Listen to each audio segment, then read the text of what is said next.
فرمایا وَإِذَا سَأَلَكَ عِبَادِي أَنِّي فَإِنِّي قَرِيب، محبوب جب میرے بندے آپ کی بارگاہ میں آ کے میرے بارے میں پوچھیں نا تو ان سے کہہ دینا میں ان کے قریب ہی ہوں، قریب ہی ہوں۔ دلیل کیا ہے؟ یہ جب بھی مجھ سے دعا مانگیں گے میں ان کی دعاؤں کو قبول فرماؤں گا، میں ان کے قریب ہوں، میں ان کے قریب ہوں۔ یہ جب بھی دعا مانگیں گے نا میں قبول کروں گا، میں ان کے قریب ہوں۔ اللہ تبارک و تعالیٰ کے بندے اللہ سے محبت کرتے، رب کی بارگاہ میں جھکتے، اس کو اپنے دکھ سناتے، اس کے پیارے محبوب صلی اللہ تعالیٰ علیہ وسلم کا وسیلہ لے کے اس کے حضور حاضر ہو جاتے، پیشانیاں سجدوں سے روشن ہوتی۔ ہم نا ہر چیز کے لیے وقت نکالتے ہیں، ہر چیز کے لیے، لیکن عبادت کے لیے وقت نہیں نکالتے۔ ہر شے آباد ہے، ہر شے، ہماری فیس بک بھی آباد ہے، واٹس ایپ بھی آباد ہے، ہمارے ٹویٹر بھی آباد ہیں، ہماری ہر چیز آباد ہے۔ سب سے کم آباد ہمارا مصلی رہ گیا ہے، سب سے کم۔ وہ لوگ اب ڈھونڈنے سے ملتے ہیں جن کی بغل میں مصلی ہوتا تھا۔ میرے بھائی آپ کتنا کو دنیا کے پیچھے بھاگو گے تھکا دے گی، کتنا دولت کے پیچھے بھاگو گے تھکا دے گی۔ آپ جب اپنی زندگی میں جمع تفریق کرو گے نا تو مرتے وقت احساس ہوگا کہ سارا کچھ تو لوگوں کے لیے کیا، اپنے لیے تو کر ہی کچھ نہیں سکے۔ اور ہم عبادت کے معاملے میں بہانے بازی بھی کرتے ہیں۔ ہم کہتے ہیں اوہو رزق کمانا بھی تو عبادت ہی ہے نا، تو میں حلال روزی کے لیے جا رہا ہوں، یہ بھی تو عبادت ہے نا۔ میری طرح کے لوگ کہہ دیتے ہیں کہ میں سویرے اٹھ کے مدرسے میں کچھ اسباق دیکھتا ہوں تو یہ بھی تو عبادت ہے، میں بیان کرنے کے لیے مطالعہ کرتا ہوں تو یہ بھی تو عبادت ہے نا، اتنے لمبے سفر کر کے ملک میں دنیا میں گھومتا ہوں تو یہ بھی تو میں عبادت ہی کر رہا ہوں۔ اب اسپیشل نفلوں کے لیے وقت کس طرح نکلے، اسپیشل کر کے تسبیح میں کیسے چلاؤں، میں سارا کچھ ہم بہانے بنا لیتے ہیں نا۔ میرا سوال یہ ہے کہ یہ ساری باتیں صحابہ کو، نبی کریم کو، دیگر لوگوں کو بھی تو پتہ تھی نا، لیکن آپ غور تو کریں 23 سال حضور کو وقت ملا، مختصر وقت ظاہراً تبلیغ کرنے کے لیے، پوری دنیا میں دین بھی پھیلانا ہے۔ گھر میں 11 ازواج ہے، 4 بیٹیاں ہیں، ان کی اولادیں، سارے کام کاج بھی دیکھنے، لیکن سیدہ طیبہ طاہرہ حضرت عائشہ صدیقہ رضی اللہ تعالیٰ عنہ فرماتی ہیں سارا دن تبلیغ کرتے، ہر غلام کے دکھ سنتے، گھر میں آتے تو اپنے گھر والوں کا خیال کرتے، کام میں ہمارا ہاتھ بٹاتے۔ قربان جاؤں، کہتی ہیں زمانہ سارا سو جاتا لیکن آمنہ کے لال مصلی بچھا لیتے۔ دنیا سو گئی، ساری سب سو گئے، جو خدام تھے، وہ جو غلام تھے وہ سو گئے۔ صحیح مسلم میں لفظ ملیں گے، سیدہ پاک فرماتی ہیں او میرے نبی کے غلاموں، میں نے یہ رنگ بھی دیکھا ہے کہ حضور نے اتنا کھڑے رہے، اتنا قیام کیا، اتنا قیام کیا کہ مقدس پیروں میں ورم آ گئے، سوج گئے پیر، اتنے بڑے۔ دل پہ ہاتھ رکھ کے نہیں بتا سکتا کہ میرے کبھی نماز میں پیر سوج گئے، کوئی نہیں بتا سکتا۔ بچوں کی روٹی کماتے تھک گئے بات الگ ہے، ہم سیر کرنے گئے تو تھک گئے بات الگ ہے، لیکن عبادت میں یہ بھی تو مسلم شریف ہے نا، یہ بھی تو دین ہے نا، یہ بھی تو حضور کی سنت ہے، یہ بھی تو وہ چیز ہے جو کریم کی آنکھوں کی ٹھنڈک ہے۔ سیدہ فرماتی ہیں پیروں میں ورم آ گئے، اور ساری رات ہی حضور نے نماز پڑھی اور ایک ہی آیت بار بار دہرائی۔ مسجد نبوی میں بلال حبشی نے فجر کی اذان دے دی اور حضور ابھی مصلی پہ تھے، کریم فارغ ہوئے، میں نے عرض کی یا رسول اللہ صلی اللہ علیہ وسلم آپ کے تو صدقے اللہ اگلے پچھلوں کے گناہ معاف کرے گا، تو آپ اتنی آہوزاری کیوں فرماتے ہیں؟ آپ تو شفیع ہیں، آپ تو انبیاء کے امام ہیں۔ تو حضور نے فرمایا عائشہ تم نے گنوایا ہے نا میرے اللہ کی مجھ پر کتنی رحمت ہے، افلا اکون عبدا شکورا، فرمایا اگر اس نے اتنی نعمتیں دی ہیں تو کیا میں اس کا شکر گزار بندہ نہ بنوں، میں شکر گزار بندہ نہ بنوں اس کا؟ پھر اگر اتنی نعمتیں اس نے دی ہیں، مجھے اتنا نوازا ہے، تو پھر میں اس کے سامنے سجدے نہ کروں؟ او میرے بھائی، بڑے قابل فخر لوگ ہیں ہم کہ ہم نبی پاک کے غلام ہیں، ہم قابل فخر ہیں کہ نبی کریم کے غلام ہیں، کیا کبھی اس غلامی کے شکرانے میں بھی 2 نفل پڑھے کہ یا اللہ تیرا شکر ہے تو نے ہمیں حضور کا غلام بنایا ہے؟ یاد رکھیں کہ اپنی روحانی زندگی کو آباد کریں، استغفار پڑھیں، تسبیحات کریں۔ حضرت عبداللہ ابن عمر رضی اللہ تعالیٰ عنہ حضرت عمر کے صاحبزادے ہیں، مکہ مکرمہ میں ان کی قبر ہے۔ میں نے جب انہیں پڑھا تو مجھے ان سے بڑا پیار ہو گیا، لیکن آپ کو پتہ ہے وہاں جا کے کسی شخص کا مزار تلاش کرنا یا پوچھنا ایک مشکل کام ہوتا ہے۔ تو ایک دفعہ میں مکہ شریف میں حاضر تھا، تو ایک گاڑی والا ڈرائیور مجھے کہنے لگا کہ مولانا میں آپ کو جانتا ہوں، مجھے آپ سے محبت ہے، ایک بات بتاؤں آپ کو؟ میں نے کہا بتاؤ۔ کہنے لگے حضرت عبداللہ ابن عمر کی قبر دیکھنی ہے۔ میں نے کہا یہ تو نہیں کہہ رہا، یہ کسی نے بندوبست کرایا ہے، یہ اللہ نے تیرے دل میں بات ڈالی ہے، یہ ہو گیا، تو لے چل مجھے۔ حضرت عبداللہ ابن عمر کو نبی پاک نے فرمایا تھا راجل صالح، یہ نیک بندہ ہے، یہ متقی آدمی۔ حضرت عبداللہ ابن عمر رضی اللہ تعالیٰ عنہ سیدنا فاروق اعظم رضی اللہ تعالیٰ عنہ کے صاحبزادے ہیں، اور ان کی ہمشیرہ سیدہ حفصہ رضی اللہ تعالیٰ عنہ حضور کی زوجہ محترمہ ہے۔ ایک دن اپنی ہمشیرہ سے کہنے لگے کہ نبی کریم صلی اللہ تعالیٰ علیہ وسلم گھر میں آئے نا، اور اگر حضور غم امت میں پریشان نہ ہوں، طبیعت کو حشاش بشاش دیکھو، تو ذرا پوچھنا تو صحیح حضور کا میرے بارے میں کیا خیال ہے، پوچھنا تو صحیح کہ کریم کی بارگاہ میں میرا کیا مقام ہے، میرے بارے میں حضور کیا فرماتے ہیں۔ اب بہن کو کام بتائے، اور بتائے بھی بھائی، اور پھر بہن وہ کام نہ کرے، یہ تاریخ میں ہوتا نہیں۔ حضرت عمر فاروق رضی اللہ تعالیٰ عنہ کی صاحبزادی ام المومنین رضی اللہ تعالیٰ عنہ فرماتی ہیں کہ میں تو بس منتظر تھی، انہوں نے تو کہا تھا نا کہ اگر تم حشاش بشاش دیکھو تو بات کرنا، لیکن حضور تشریف لائے، میری باری تھی، میرے گھر تشریف لائے، کھانا پیش کیا تو فوراً میں نے عرض کی حضور ایک بات پوچھنی تھی۔ تو حضور نے فرمایا پوچھئے۔ میں نے عرض کی حضور میرے بھائی عبداللہ ابن عمر کے بارے میں آپ کا کیا خیال ہے؟ نوجوانوں میری بات پہ غور کرنا، میرے بھائی کے بارے میں آپ کا کیا خیال ہے؟ تو نبی کریم صلی اللہ تعالیٰ علیہ وآلہ وسلم نے میری طرف دیکھا، اور پھر حضور زیر لب تھوڑا مسکرائے، اور بریلی کے امام کہتے ہیں کہ حضور مسکرا دیتے تھے نا تو جو بڑا دکھی ہوتا تھا وہ بھی ہنس پڑتا تھا۔ اب سوال پیدا ہوتا تھا کہ پھر تو اس مسکراہٹ کے لیے انتظار کرنا پڑتا ہوگا کئی مہینے کہ حضور مسکرائیں تو رونے والے ہنسیں، تو اعلیٰ حضرت فرماتے نہیں، انتظار نہیں کرنا پڑتا، یہ مسکراتے رہنا تو حضور کی عادت ہے۔ جس کی تسکین سے روتے ہوئے ہنس پڑے، اس تبسم کی عادت پہ لاکھوں سلام۔ یعنی یہ تو عادت ہے حضور کی مسکراتے رہنا، اس کے لیے انتظار نہیں کرنا پڑتا۔ بھائیو آپ خیال رکھیں گے، غور کریں گے، حضرت عبداللہ ابن عمر رضی اللہ تعالیٰ عنہ کے بارے میں پوچھا تو سیدہ فرماتی ہیں کہ نبی کریم صلی اللہ تعالیٰ علیہ وسلم نہ زیر لب مسکرائے اور فرمایا حفصہ تیرا بھائی ہے تو اچھا، لیکن میں نے سنا ہے کہ عشاء کی نماز پڑھتا ہے تو فجر تک سویا ہی رہتا ہے۔ او نوجوانوں، 10 بجے تک سونے کی بات نہیں ہوئی، 9 بجے تک سونے کی بات نہیں ہوئی، 11 بجے اٹھنے کی بات نہیں۔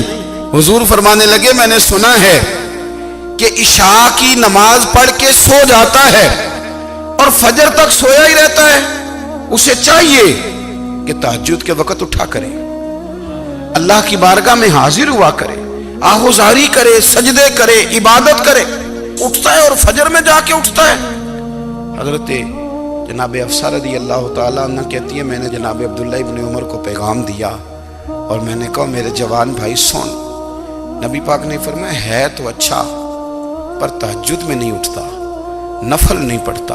او میری ملت کے جوانوں، مزہ نہیں آ جاتا جب ساری دنیا سوئی ہو، ساری دنیا، اور بستر بھی گرم ہو اور نیند بھی پورا غلبہ کر رہی ہو، اور اچانک گھنٹی بجے دماغ میں، آنکھ کھلے، گھڑی پہ نظر پڑے، 3:30 4 بجے کا پیغام گھڑی بتائے، اور کوئی چڑھتی جوانی والا اٹھ کے وضو کرے، اور جب وہ مصلی کھول کے بچھائے تو مدینے والے محبوب کہتے ہیں کہ ہر نماز پہ رب ثواب دیتا ہے، اور جو اٹھ کے تہجد کی نماز پڑھے اسے دیکھ کے تو رب مسکراتا ہے، جو اس کی شان کے لائق ہے، جو اس کی شان کے لائق، وہ مسکراتا ہے، خوش ہوتا ہے کہ میرا بندہ تہجد میں اٹھ گیا، وہ مسکراتا ہے۔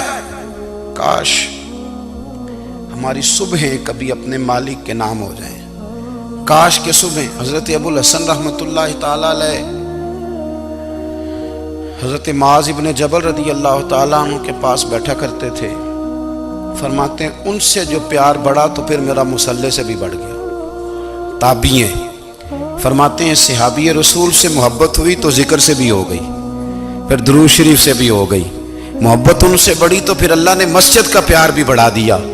آپ فرماتے ہیں کہ میری ہر وقت بھی یہ چاہتی تھی کہ بس اللہ اللہ کروں، بس اللہ اللہ کروں، بس نہ میں ذرا تھوڑی جان چھڑاؤں لوگوں سے، کوئی 10 منٹ ملے تو میں کوئی 4 نفل پڑھ لوں، میں تھوڑا سا نہ بچوں لوگوں سے، اور مجھے تسبیح ملے تو میں نہ کوئی 400-500 دفعہ استغفار پڑھوں، سبحان اللہ، الحمدللہ، اللہ اکبر، لا حول ولا قوت الا باللہ، میں نہ تسبیحات پڑھوں۔ فرماتے ہیں کہ بچے تھے گھر میں 6-7، غربت تھی، کام ملتا کوئی نہیں تھا، اور میں کام چور نہیں تھا، کام ڈھونڈتا تھا، پر اللہ کی قدرت کے کام نہیں ملتا تھا۔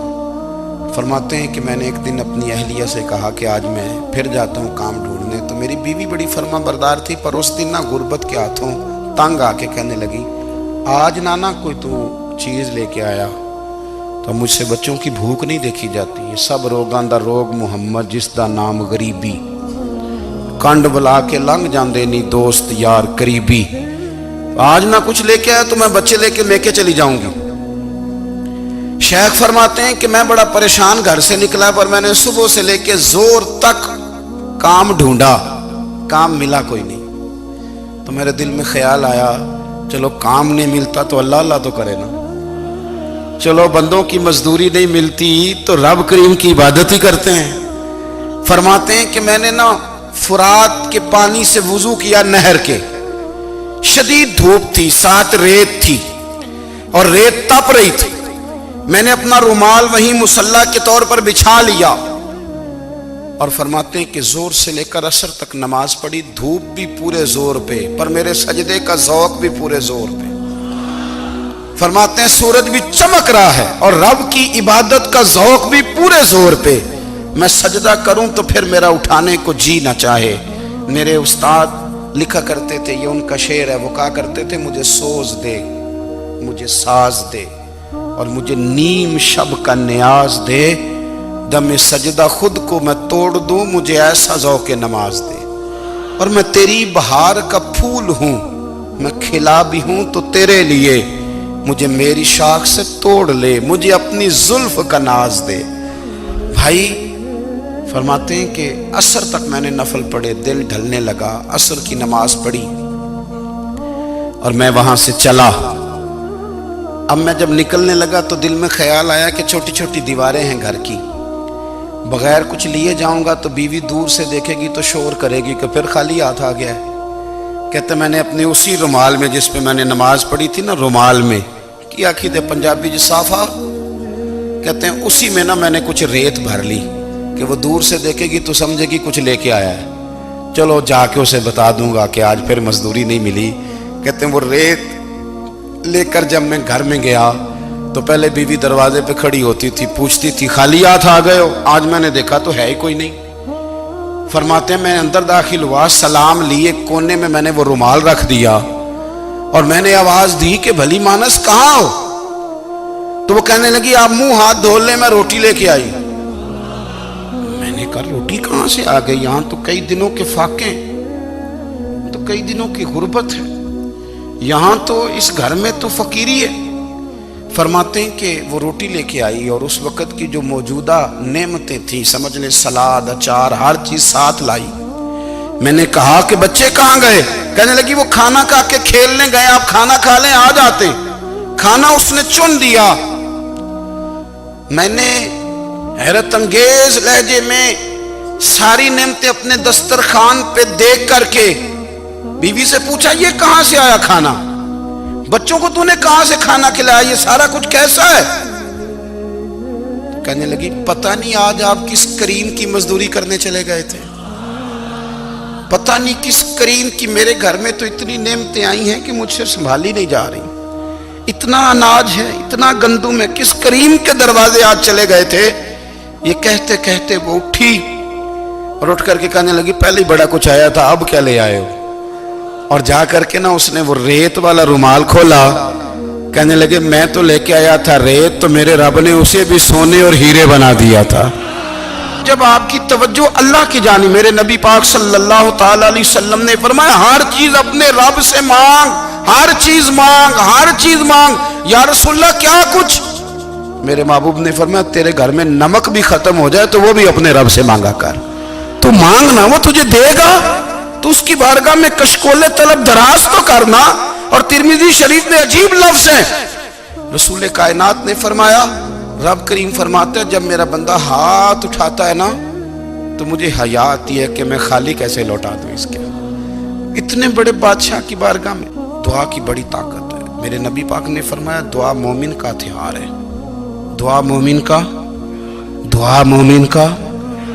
حضور نے فرمایا تقدیر کو سوائے دعا کے کوئی چیز نہیں بدل سکتی، دعا مومن کا ہتھیار ہے، یہ کافر کے پاس کوئی نہیں، یہ ہتھیار ہے مومن کا۔ اللہ کرے آپ کو سمجھ آئے، پھر سنیں، کئی بار کہہ چکا ہوں یہ ہتھیار ہے۔ کافر کے مقابلے میں جو تیرے پاس سب سے بڑا ہتھیار ہے وہ دعا ہے۔ دعائیں کرانی چھوڑ دی، کرنی چھوڑ دی، لینی چھوڑ دی۔ حضرت سیدنا انس بن مالک رضی اللہ تعالیٰ عنہ فرمایا کرتے تھے میں نے وہ رنگ دیکھا ہے جب حضور دعا مانگتے تھے اور حضور کی مقدس آنکھوں میں آنسو بھی ساتھ ہی بہا کرتے تھے، میں نے وہ انداز دیکھا ہے۔ بھائی اپنا مصلی کا، عبادت کا، وظائف کا، اللہ اللہ کا سلسلہ اس کو مضبوط کریں، اپنی دعاؤں کے تعلق کو مضبوط کریں۔ دعائیں بڑے انقلاب برپا کر دیتی ہیں۔ ہم تھوڑے تھوڑے نا جب سے خشک ہوئے ہیں نا، خشک، اور میری تو جماعت ہی صوفیاء کی جماعت تھی، ہم تو داتا علی اجمیری کی جماعت سے، ہم تو خواجہ اجمیری کی جماعت سے، ہم تو شیخ احمد فاروق سرہندی کی جماعت سے، ہم تو صوفیاء کی جماعت۔ ہماری جماعت نے بھی وہ تعلق جو ہمارے بزرگوں نے بنایا تھا۔ بزرگ اللہ کے قریب کیسے جاتا ہے؟ تو ہمارے یہاں نا بہت سارے لوگ کہتے ہیں جی نظر ہو گئی تو کام ہو گیا۔ بھائی جو بخاری مسلم میں طریقہ ہے نا اللہ کا قرب پانے کا، وہ تو نفل ہے۔ نبی کریم علیہ السلام نے فرمایا بندہ نفلوں کے ذریعے رب کے قریب جاتا ہے، اور اتنا قریب جاتا ہے کہ پھر اللہ اس کی زبان بن جاتا ہے، اللہ اس کی آنکھیں بن جاتا ہے، کان بن جاتا ہے، ہاتھ اور پیر بن جاتا ہے۔ تو یہ تو عبادت ہے، یہ تو اللہ کی بارگاہ کی حاضری ہے جو آپ کو اللہ کے قریب کرے گی۔